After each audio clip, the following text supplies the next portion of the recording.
I just like to get the claps out the way. I feel so good. Hey, y'all. Hey, y'all. Hey, y'all. Hey. It is 2026. Happy New Year. If you're just now watching for the first time, I am your host, your auntie, August. And we are here on the Power Influence Radio and the Daily Faith Network. So we're going to just get right into it. Like, why wait, you know? So today, I have the pleasure of interviewing one of two, because the second one isn't here. One of two of a podcast that is a little different than I've watched in the last year. But it's pretty cool, so we're going to get into it. We have a handsome young man here, Trae. How you doing? Good, how are you? Thank you for having me. Appreciate it. Look at it. Y'all see he cute, huh? I'm weak. Thank you. Cute. I Oh, listen, appreciate I tried to give y'all the introduction to me before we sit down. Okay. Any and everything can come out of my mouth. Okay. As long as it's not a curse word. Okay. So it is what it is. Cool. But we're going to talk about you. Let's do it. All right. So you are one of two of the podcast Fupas and Flapjacks. Yeah. What I do on my show is I let people introduce themselves, because sometimes you don't get a lot of interviews, and sometimes it sounds different when we talk about us. So Go ahead and let the people know who you are and about what you do. Cool. My name's Trae. I'm originally from Michigan. I'm 33. And I have been in the, I don't know if really call this like entertainment or more social space for a very long time. Like I was big on Vine when Vine was out. I'm pretty big on TikTok right now. And I do music. I've done a couple YouTube shows on acting, and currently trying to mix all that together and doing like the Fupas and Flapjacks podcast. And that all really came about because I showed up on Jay's his solo show of Serious Sarcasm, and he had me on. We were just talking about just women, and he was like, I was like saying like he loves Fupas, like he's a Fupa warrior. Like he will find a woman, and if she has a Fupa, that's what he goes for. Oh. And we were talking about that because we were talking about like single moms. Okay. Because we both we've dated single moms. There's no problem dating a single woman who has children. Right. And they have the stretch marks, the Fupas and everything. We're like, that's not a problem for us. However, for Jay, that's like a prereq. Like you got to have the Fupa. Oh, that's 1 out of 10. Yeah, that's one of the things he wants is the Fupa. Oh. So really the show's name came from like his desire of like liking a Fupa. Dang, and the Flapjacks, if you don't know what Flapjacks are, then you'll just have to figure that out. But no. See, this is why I needed this. Please explain, what is a flapjack? Okay. I have to know. I hear flapjack laughter. Is a very big areola.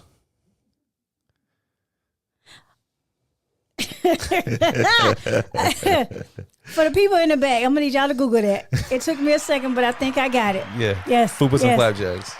Okay. All right. So it's crazy. Like, you know, we do this pod and we champion it as not being a red pill pod. We're very anti-red pill. We're not that group of men who hate on women, who talk about, who try to be more misogynist. We don't do that. Okay. We try to just create an open space where we can have dialogue. And most of our guests are only women. We only bring women on just to show that that dichotomy of like we allow women to have a space to speak without being interrupted and talk and not feel like we're trying to like manipulate the situation and get some type of clip. So yeah, that's what Fupas and Flapjacks is all about. So let's go back. You said something, red pill. So for people out there who don't know what red pill is, and I'm still trying to understand the red pill, blue pill thing, what is your interpretation of red pill? I'll give it to you in a less like dictionary type of sense and more of like how I see it. Okay. I see red pill as a bunch of men or boys who have been had their feelings hurt. They have no direction. Maybe they don't have a father who was really like in their life and give them direction. They're a lack of direction. So the only way they feel that women are taking have life easy, are taking the jobs away, all that type of stuff. They're just guys who just look at the world from a half glass empty standpoint. And so their belief is, you know, and don't get it twisted.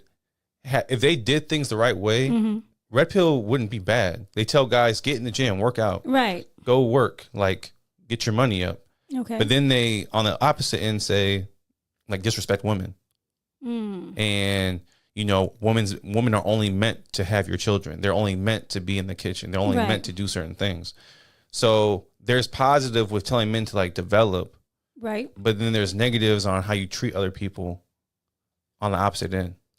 But wouldn't that be the same for not just being a gender specific, just of how you treat people and as a whole?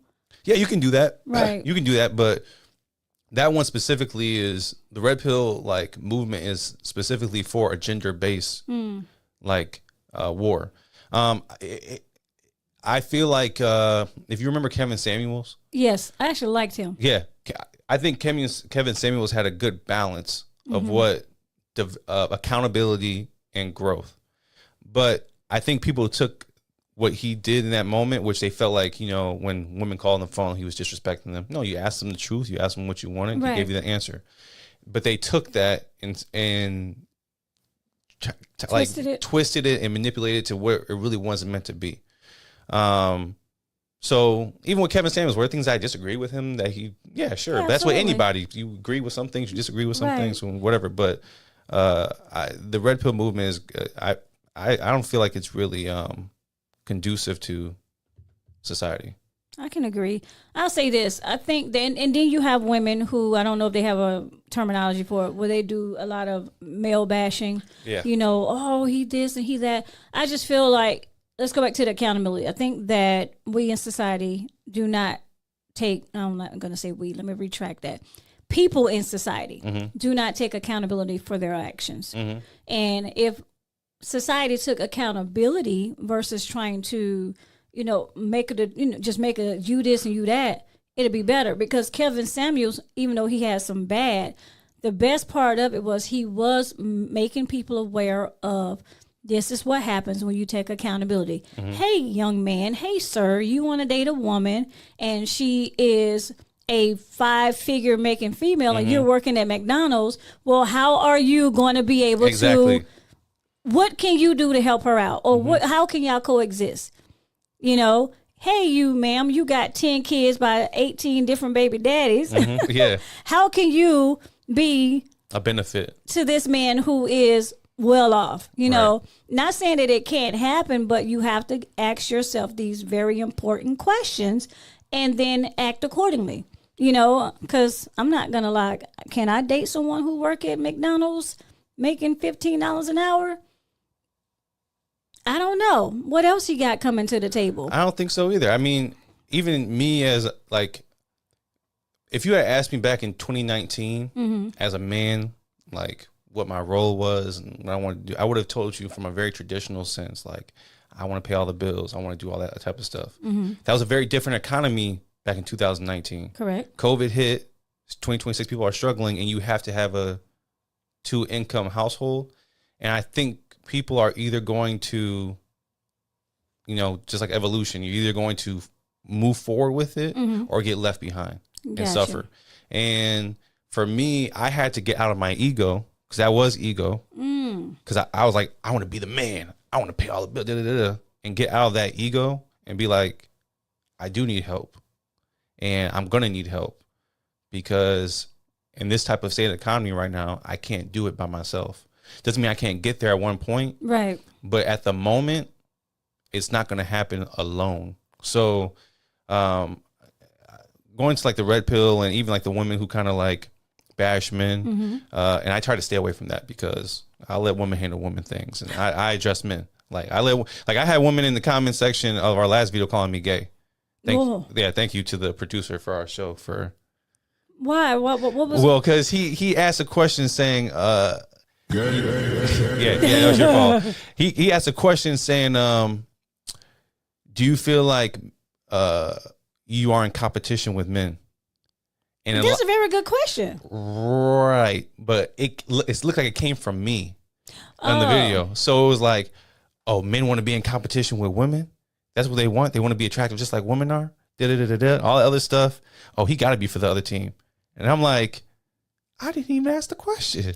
I was like, dang. But at the end of the day, like on both spectrums, Right.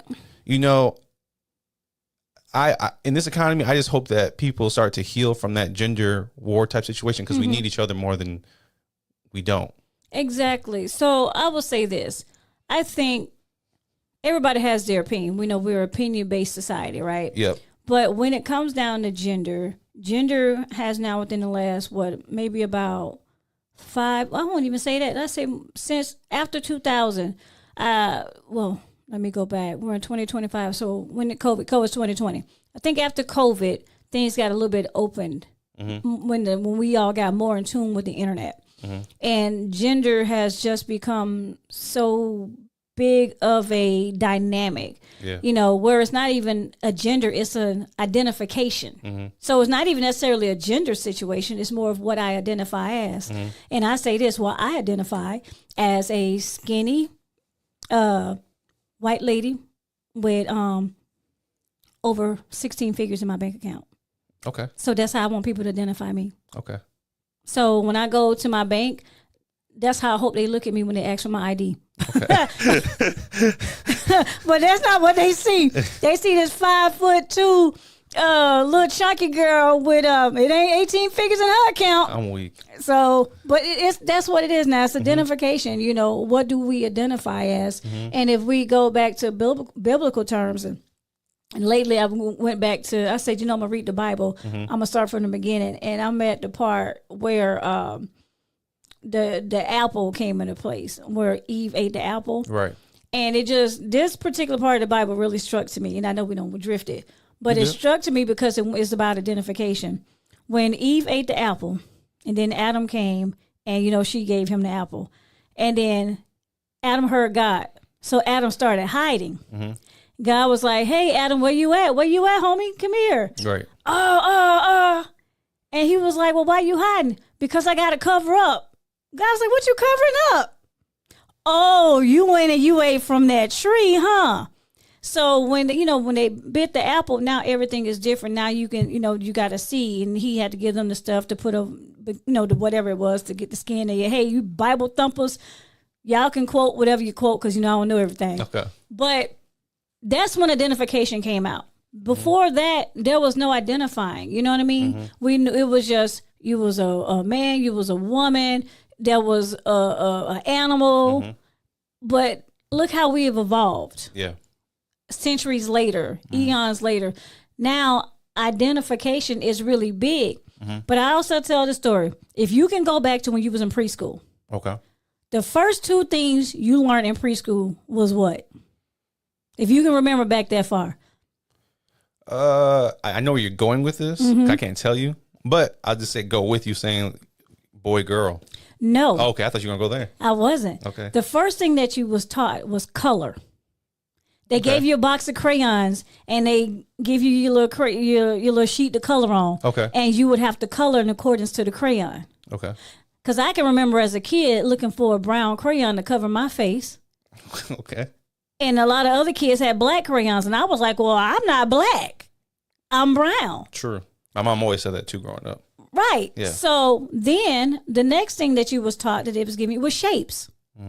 Triangle, circle, square, rectangle, octagon, and so forth. These are identifying things. We have been taught from pre-K to identify by color, shape, and size. Big, tall, when you're writing your alphabet, is the capital A and the small a. So we are not so far from that. We've just evolved from those identifying factors. So that's just my little education behind it. No, that's cool. That was good. But it makes sense, though. So now they've taken that, and now society, we've gotten to the point where now we're identifying as it's not even as a gender. I choose to be this, so this is what I'm identifying. And hey, if that's how you identify, by all means, that's you. You can identify as a cow, as far as I care. Moo moo. Yeah. I mean, I think Christians in general, when it comes to you can even bring the trans thing in there too. I think they get too worked up and too worried about that stuff. I think they need to focus on what God called you on this earth to do, and not worried about what other people do. And I will say this. I notice a lot of Christians are Pharisees, in my personal opinion. Speak on it. Because I wasn't called to make a judgment.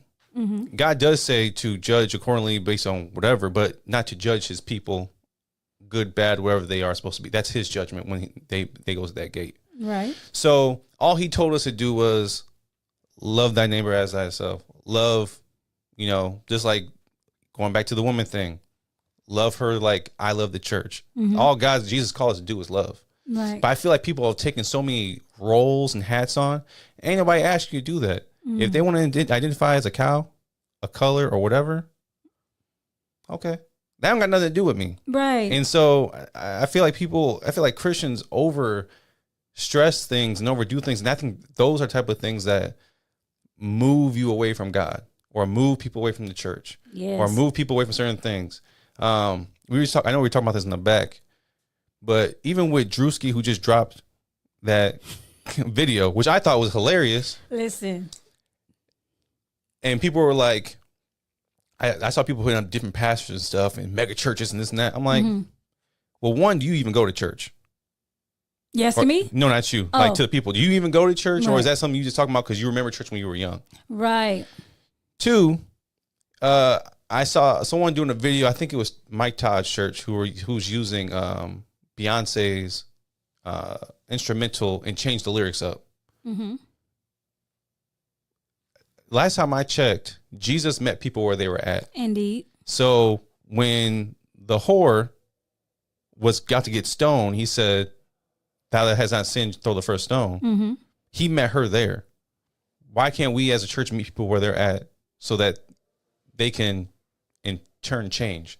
You can't expect people to change trying to be righteous and I'm perfect, because none of you are perfect. As soon as y'all leave that church, which y'all will go to church every Sunday just to say you did it, or you'll show up on Christmas and Easter and everything. When y'all leave, y'all aren't the clean, pristine people y'all walk in and show yourselves to be.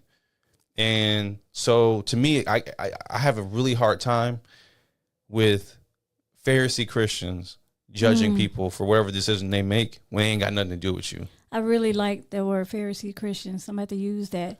And yes, this is an opinion-based show, ladies and gentlemen, but it's factual in some aspects. And I have to agree with that. I grew up in church, and I can say from being in the pulpit, being on the front line of the pulpit, you called me after church. It was not church music that was playing on my radio. Right. But that does not stop your soul. That does not stop you saying, I believe in God. I believe in Christ. I am saved, sanctified, filled with the Holy Ghost. It does not mean that that's not you. Right. At the end of the day, we're all human beings. Right. And one thing that God gave everybody is free will. Right. With my will, I choose to do what I want to do. However, you do have a role to play. Right. So if you are in a certain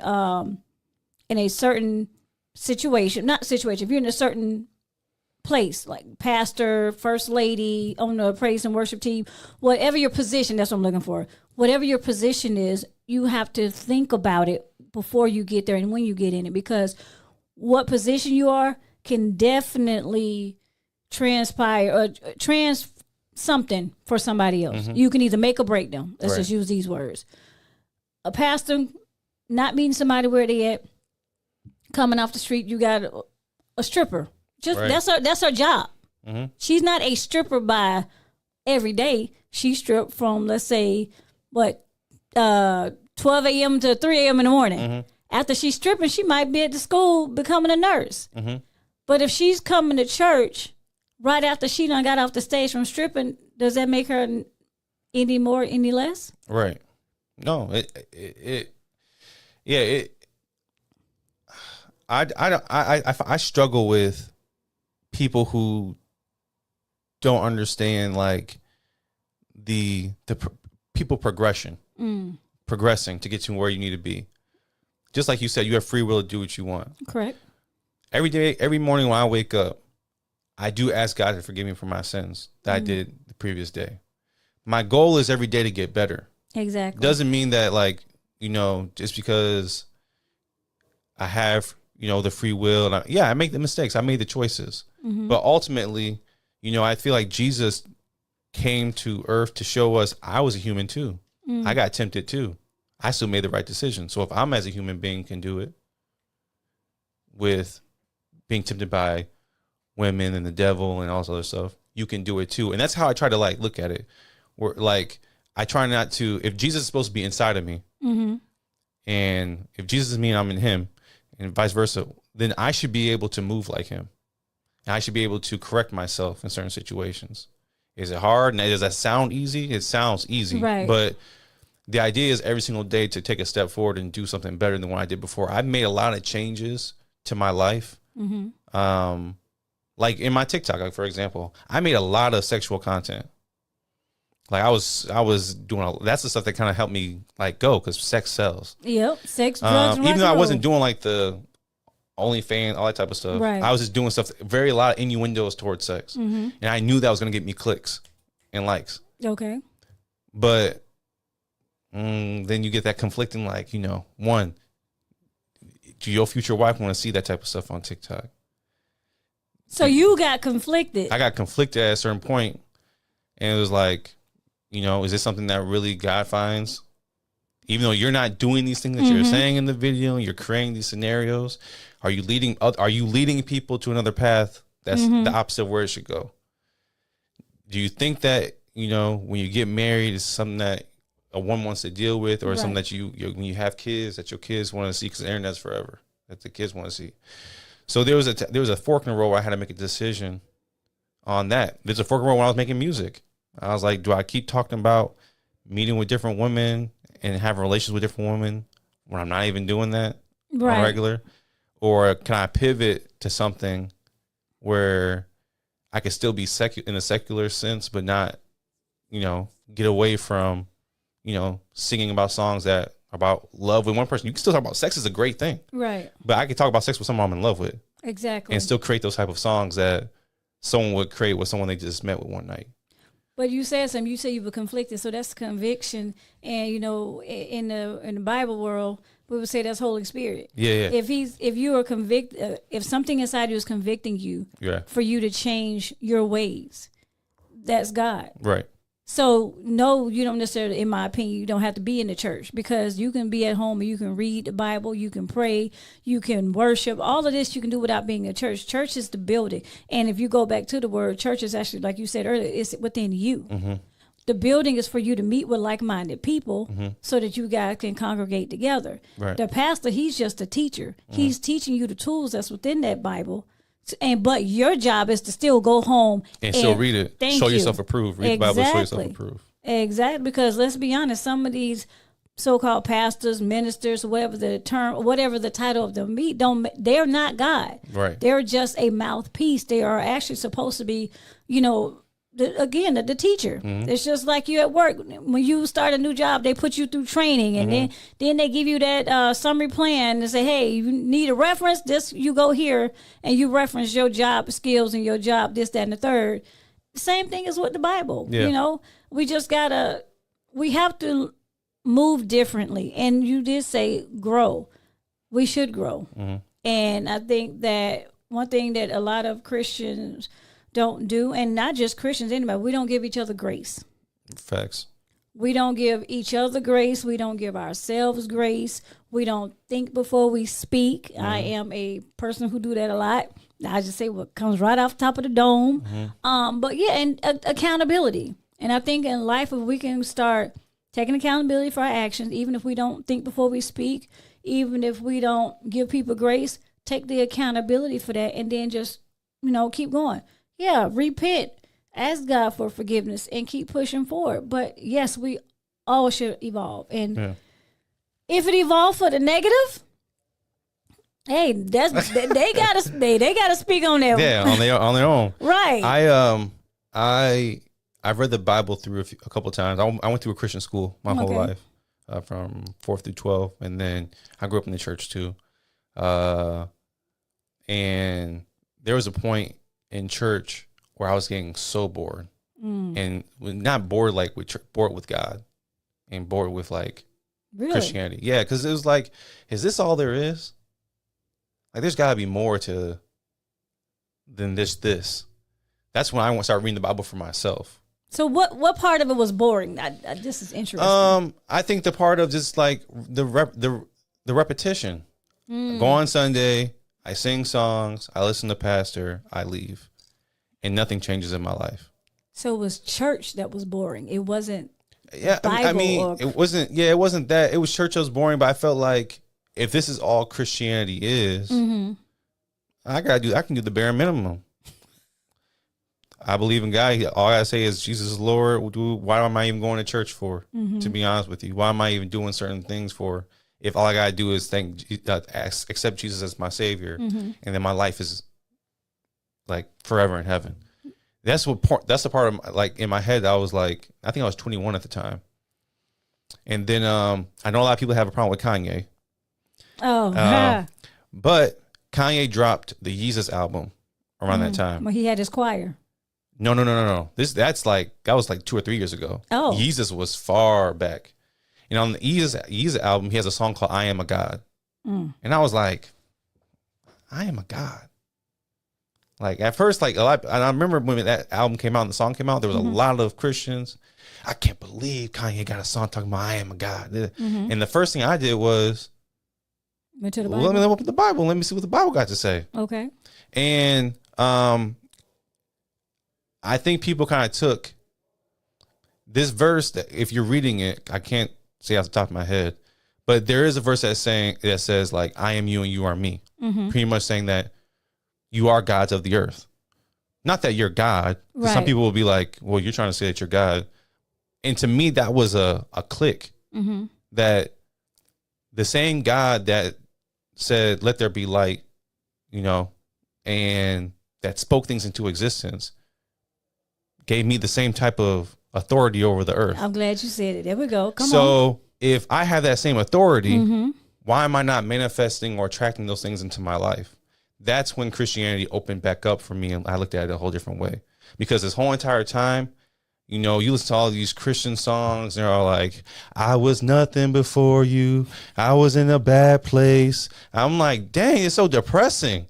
Where is the true, like, if Jesus is the true, if it's supposed to be the true joy of the Lord, right? Why isn't everything joyous? Why aren't we singing about things that we can do through God instead of what I couldn't do until he showed up? And you still talking, all we sing is what we can't do or what we couldn't do. We don't ever sing about what we can do, and because we have the power of God, what's possible. We only talk about I was hurt and lost. But there are a lot of songs that do talk about it, but it's comical that you said that because we were made in his image. And if we're made in his image, then we have the ability to, like I say, manifest. Yeah. We have the ability to speak it into existence because the same power is in the tongue. So we have the authority and the ability to speak things into existence, to make it happen, to be a good steward. We have this thing within us. We just don't, almost say, some just don't utilize that. Some might not know how to utilize it. And it is work. Yeah. To learn how to do that. And that's just for myself. It's rewiring the brain. Thank you. Yeah. Exactly. But I do know when I start changing my trajectory, changing my thought process, changing how I view things, like let's use this, my hours done got cut short from my job. I'm not making the money like I used to. Now, one part I want to be like, oh, what am I going to do? Get into that wars me, get into that little depressed stage. But then we got to come back and be like, hold on, wait a minute. Come on. You're a believer. Yeah. You know how God works. You know he ain't going to put you through too much that you can't bear. You know he ain't going to let you fall on your feet. You know he's not going to let you, what you want to do and what, especially when it's about him and for the good of somebody else, he's going to make sure that you prosper. So I have to keep that mindset. Right. But it's only when my mindset switched to that negative, oh, here we go, and I'm laying in my bed, I don't want to get out. I'm going to find me some popcorn and, Yeah. But when I change back and I start to write, I got to flip myself up, like you say, them pancakes. They start clicking. Yeah. And then now I'm bright again. I have to, now I can see the light. Yeah. And I think that's what it is. But you do have Christian Christianity, not Christian. See, there's a difference.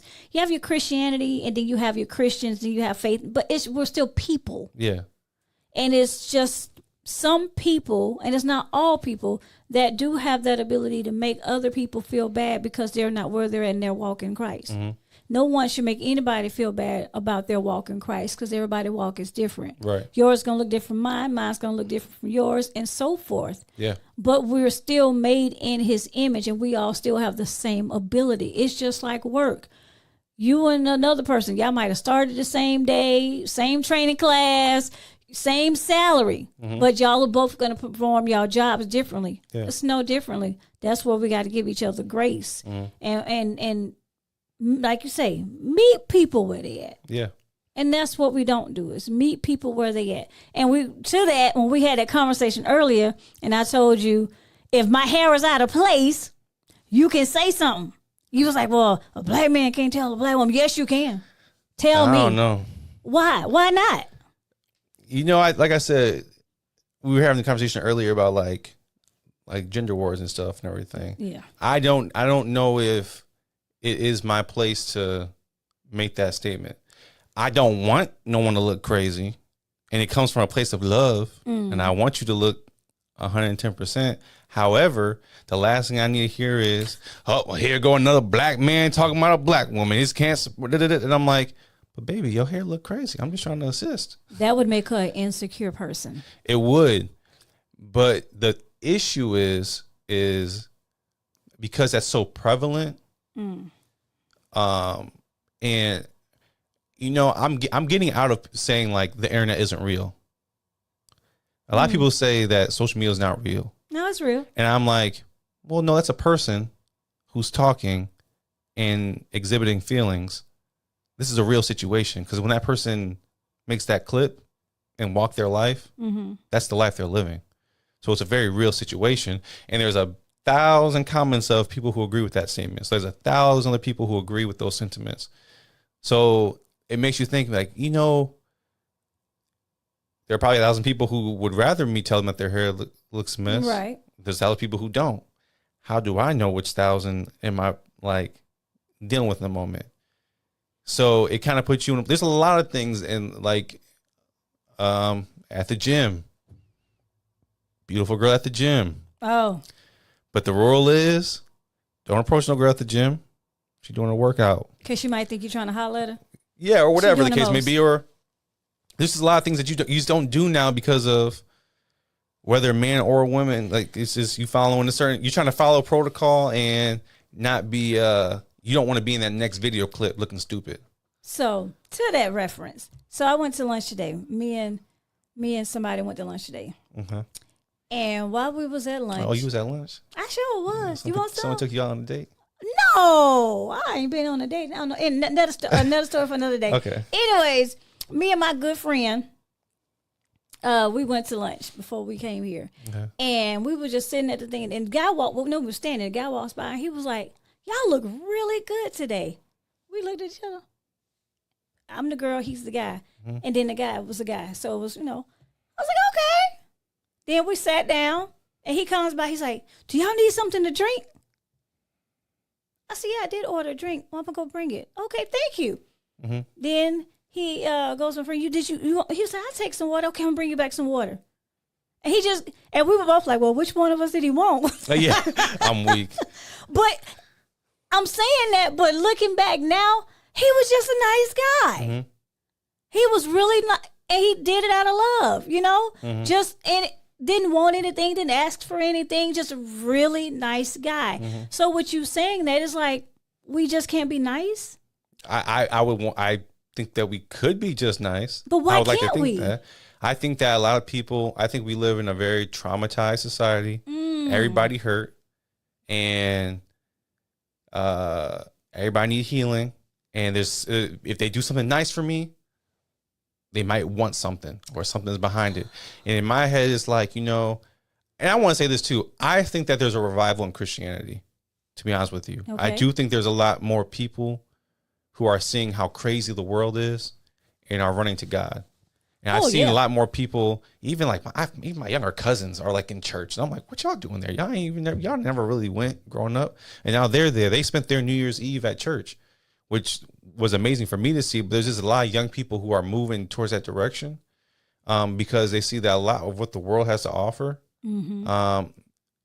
isn't there. And so hopefully a lot of people that mind switch changes to where I could just be nice. I was just in the gym and someone was waiting to do this leg workout that I got done with. And I wiped it down and everything just kept it pushing. Wasn't expecting, Right. I told her, I was like, hey, wait 1 second. Let me wipe this down and you're good. And she kind of just stood there and waited for me to say something. I'm like, no, I'm just wiping it down. I'm out. Right. Next just thing. Being courteous. Just being courteous. And I think that hopefully at one point there is a change there. But there are a lot of hurt people who are expecting people to kind of stab them in the back. But that comes from everybody being hurt. Yeah. So we have our guard up. Mm-hmm. We want to think that you're going to be positive. Mm-hmm. But if you've had so much negativity happen to you, you have that guard up. And you're not wrong. We're not wrong for having guards up by any means necessary. I think that we should still, that's where, again, that grace, But then what happens is with anything traumatic, if we start to open up that door to give grace, and what happens, we get hit again, now that wall done tripled. Yeah. So I guess the question would be, when are we ever going to be able to keep our guard down completely and allow the world to just move? That's your choice. That's got to be your personal choice. I was like, I told like my current relationship, I don't have time trying to figure out who pays she liking and she cheating on me, all this other stuff. And also, I can't hold her to the same things that hurt me in the past. Because I will never be able to love or give her my 100% if I held her to the standard or held her to things that other people did to me back then. I realized that for myself after therapy, but I realized that. And so even with like discussions with her or with other people, I tell people like, you're never going to be able to move in this life authentically yourself until you say, like Jesus, like just, I got faith in you and trust you. I don't know anything about you. You haven't done anything wrong to me. And a lot of times it's like you're always judging on someone because they ain't did nothing bad. Like you didn't give them a chance. For me, when I meet people, it's like, I'm gonna give you an opportunity. Benefit of the doubt. Benefit of the doubt. And if you cross me, damn. But that's it. Okay.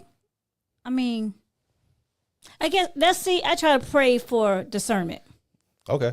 I like that too. I want to have my antennas up, tuned to this may be good and this may not be bad. I want my discernment to be strong enough to know that, okay, you can go now. Oh, no, don't go. Oh, now you can go. Use the Holy Spirit to direct your path. There you go. Yeah. I think that's the best way. And I'm saying that for everything from with myself. I have to work that way now so that I can stay sane. Because again, I take accountability for any and everything that I do. Okay. Which caught me about 10 years ago, maybe 4. Okay, 4. Okay. I wasn't doing that. Okay. No, about 10. When I tell you, I just didn't. But now I take accountability because I personally want to be better and do better.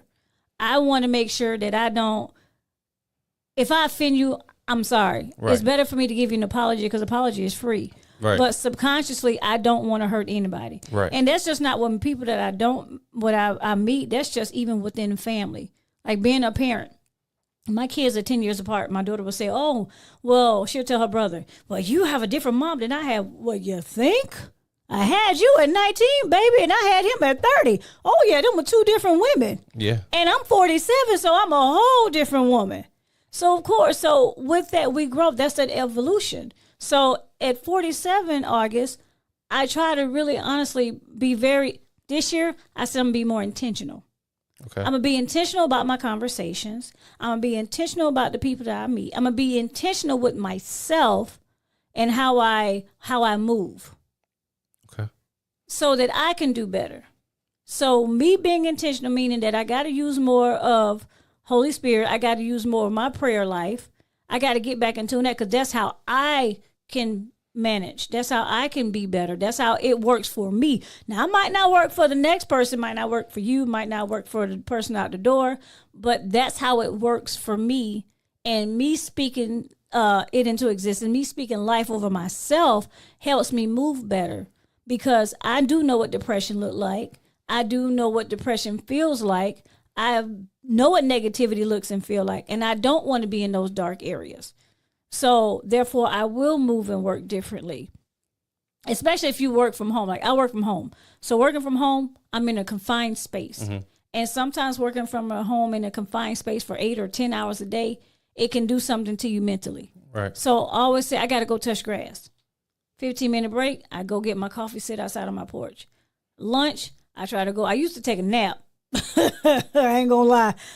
My therapist said, my doctor said I could take me a nap on my 30-minute break. She shouldn't have told me that. I get my, no, out for real. But I try to get away.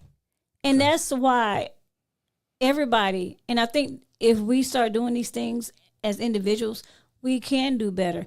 It's going back to, even if a person want to identify as a horse, hey, let him be a horse and baby, just make sure. Gallop. Yeah, gallop on that side, not on the side that my truck is on. Though Right. I need to not hit you because my insurance don't cover horses. But Right. but if we can do that, I think that the world can eventually evolve into a better place. Mm-hmm. Now, do we know it's still gonna be negativity? Absolutely. But I have a tagline, and it's called "It takes just one heartbeat." Each one of us have a heart, and if you have heart problems, you're lucky enough to get another heart. But only one heart can sustain in a body. If you can do things one heartbeat at a time, I feel we can make a difference. We can make a change. And the change don't start with with the president Right. or Congress. The change actually start with the people who's on the ground, everyday people. The change will start where church can literally open their door and literally meet people where they at. Don't condemn the lady who just got off the pole from her shift because she wanted to make it here to work. She didn't have time to put on her sweats or her dress. So she coming here with her little, but she covered up.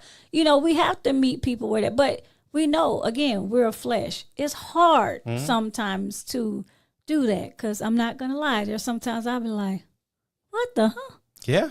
Yeah. But You gotta catch yourself. yeah, You gotta catch yeah, yourself. you got to catch Something yourself. I want to work on this year. I told myself I was gonna do it because I've read through the Bible a few times. Is the full year I'm gonna read Proverbs every single month. Why Proverbs? Because Proverbs, if Solomon was the wisest person to ever live, and he even had the Queen of Sheba come and give him all these gifts, and people want to come and want to work with him, I want that same thing. So what can I learn with my words, with my thoughts? Because that's what Proverbs is all about, wisdom and how you speak and everything.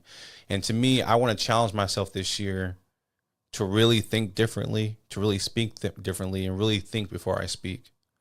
So I went to AI and I said, create me a Bible plan Oh, with Proverbs. ChatGPT?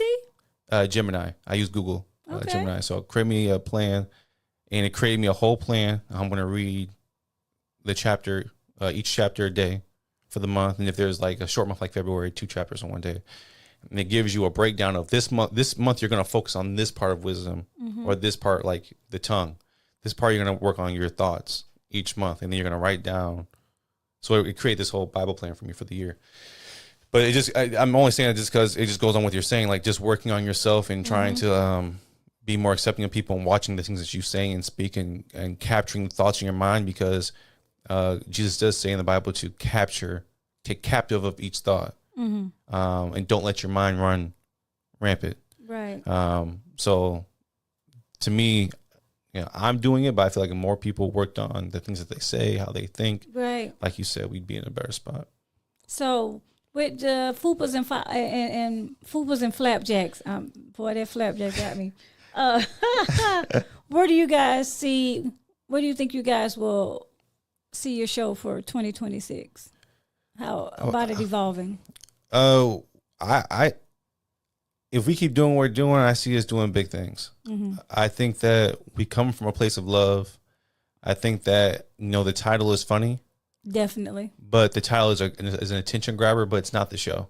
No, it isn't So it's funny. People are like Fupas and Flapjacks, and they watch the show and ain't got nothing to do with at all. Fupas and Flapjacks. Maybe the first episode, or maybe like a comment, but it really doesn't have much to do with that. But we just want to make it a place of inclusivity and show people that, especially as Black men, that we can have intelligent conversations and dialogue and try to make a change in a different way without offending people or creating this narrative that we have to be in a certain box or be a certain way. Jay's a very different guy. I'm different than Jay. And even on a spectrum of Black men and Black women relations, we bring Black women of different colors, light skin, dark skin, brown, whatever, on the show. Right. We've had a gay Black man on the show. We've had lesbians on the show. I had to. That was the first show I watched, and I'm not gonna lie, that one did something for me. Yeah, I mean, but it was the first thing he said. Oh yeah. Yeah, I was telling somebody, I was like, I watched the show because I had to do my research. But when you was like, hey, this is such and such, he's a gay Black man, and he was like, no, I am a man that like to. I was like, oh. Yeah, but it's one of these words like we wanted to show that you can be heterosexual and still be cool with someone who's gay, like especially as Black men. Like we got the same thing where we say like pause or whatever whenever someone says something like deemed gay. Yeah. But at the same time, like although that can be jokes, we still want to promote a place where Black unity.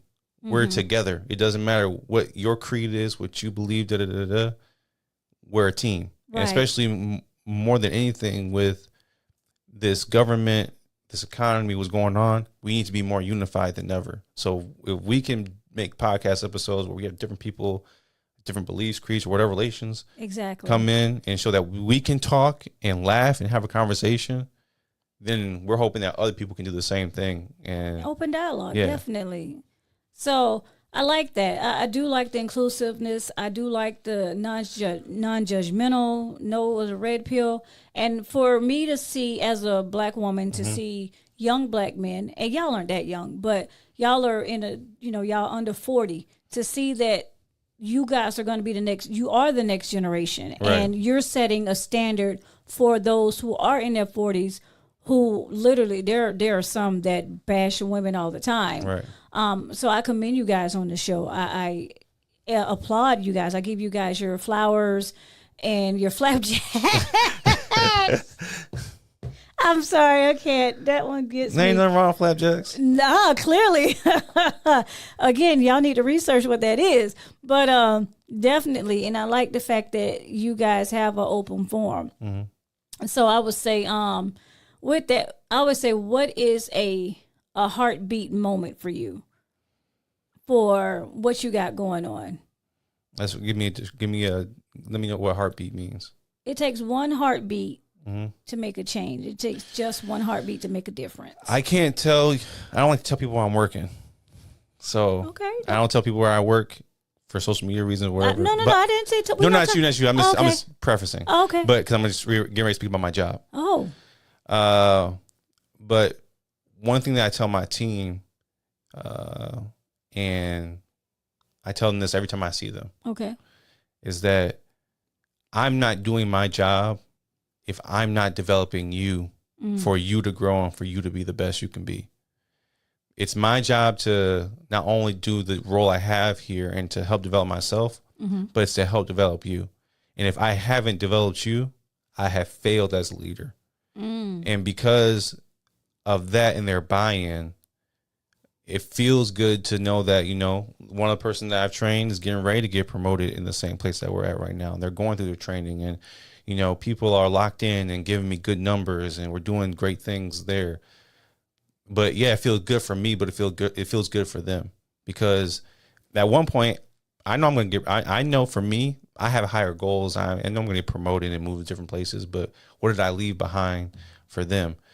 So my heartbeat moment is one, seeing that one person that I already in 4 months already affected to get ready for that promotion.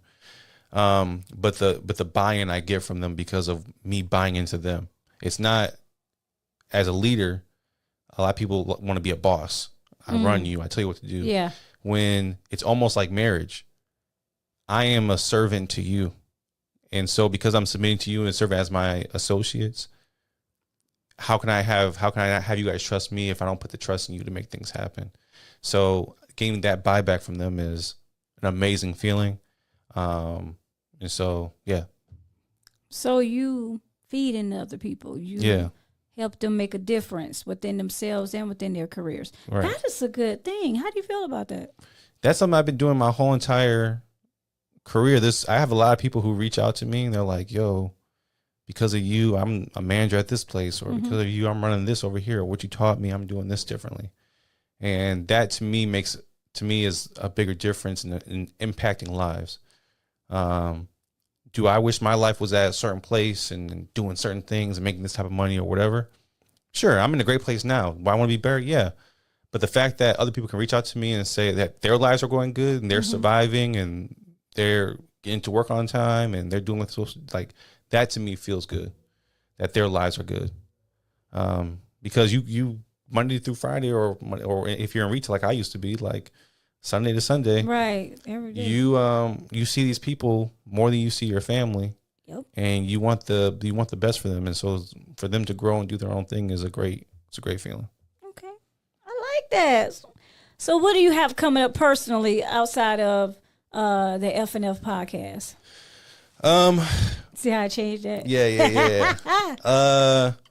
There is a lot of focus that I'm going to get into as far as social media wise.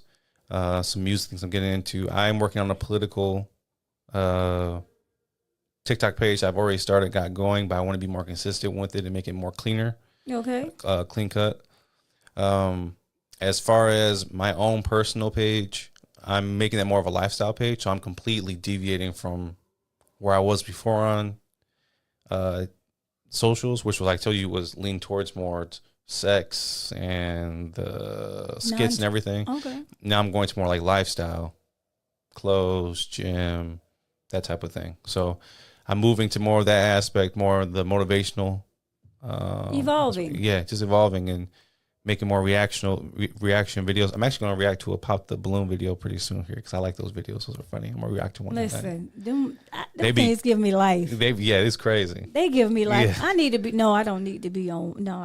be on one of them. It would be pretty. It's crazy. But that too. So it's just a lot of things. And it's going to keep me busy. But, I'm going to enjoy it. I like creativity. Okay. Well, tell the people where they can follow you and see you. Oh, look at them. That's right. Let me give you your flowers, handshakes, thumbs up, and all of that. But go ahead and let the audience know where they can follow you, watch you, reach you, and all that good Judy stuff. And he got a lady. So I'm sorry, y'all can't do that. If you want to see the podcast, Fupas and Flapjacks, on Instagram, it will attach you to the TikTok and to the YouTube and everything. For mine personally, it's Omnitre, OMNITRE. That's my Instagram and my TikTok. And if you go to my TikTok, it'll take you to like my 4 other TikTok channels that I have. Lord, 4 other. Yeah, I got a reaction page, a political page, a spam page. I got all that. So that's all connected. And I'm going to hopefully have an Omnitre YouTube, which I'll work on that pretty soon here. And when does Fupa and Flapjacks launch? When does it come out? So the actual audio comes out on Thursday. Okay. The video comes out Saturday. Okay. So if you want to hear it, you can hear it on Spotify, iHeartRadio, Apple. You can hear that on Thursday. And then on Saturday, you can go on YouTube and watch it. And I think Spotify, the video comes out on Spotify on Saturday too. Okay. They international. Okay. That's what I'm talking about. Well, ladies and gentlemen, again, give it up one good time for Trae, one half of the Fupa and Flapjacks podcast. He is in his own. He's doing some things. It was a good conversation. It was. That was good. I had a good time. See, you know. So you can't tell me my hair was looking bad now, can't you? No, I still won't do it. Oh my gosh. Anyways, ladies and gentlemen, again, I am your host, Auntie August, here on the Power Influence Radio on the Daily Faith Network. Again, hey, it's Thursday, so y'all can catch me every second and fourth Thursday of the month. I do have to take the time to say we did have a Heartbeat Thursday last Thursday, and we're giving that one to Miss Ingrid from Wind Chills. She has this girl heal movement, and it's so awesome. She's teaching women how to heal, which we all should do. So with that being said, congratulations, Miss Wind Chills, Ingrid, on your Heartbeat Thursday and your certificate. We're always looking for a Heartbeat Thursday, so you can nominate somebody. Just DM me and nominate that individual organization and so forth. Hey, and if you want to sponsor an episode, DM me. We can get you a commercial on here. You know what I'm saying? Until then, thank y'all for tuning in to the Just Been August podcast show on the Power Influence Radio station and the Daily Faith Network. Guess what? Y'all, it takes just one heartbeat. Y'all be easy.